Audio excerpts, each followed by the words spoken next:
একবার আমার সঙ্গে কাব ইবনে উজরা রাদিয়াল্লাহু আনহুর সাক্ষাৎ হইল। তিনি বলিলেন, আমি কি তোমাকে একটি হাদিয়া দিব না?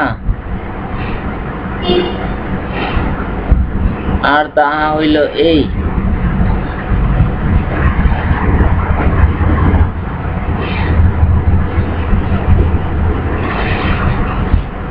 একদিন রাসূলে পাক সাল্লাল্লাহু আলাইহি সাল্লাম আমাদের নিকট বাহির হইয়া আসিলেন।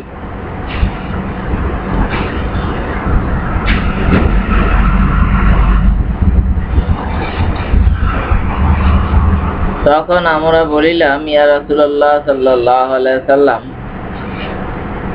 আমরা আপনাকে কেমন করিয়া সালাম দিব?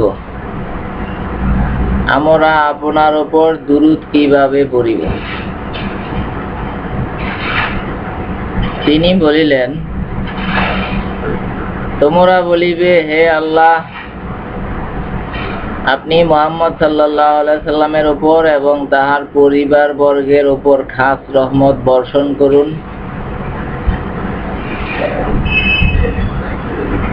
যেমন ভাবে আপনি ইব্রাহিম আলাইহিস সালামের পরিবার বর্গের উপর খাস রহমত বর্ষণ করিয়াছেন।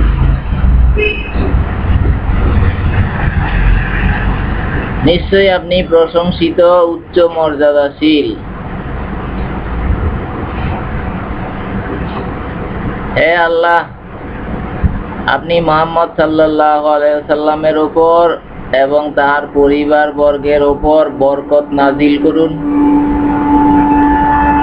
যেমনি ভাবে আপনি ইব্রাহিম আলাইহিস সালামের পরিবার বর্গের উপর বরকত নাজিল করিয়াছেন। নিশ্চয়ই আপনি প্রশংসিত, উচ্চ মর্যাদাশীল।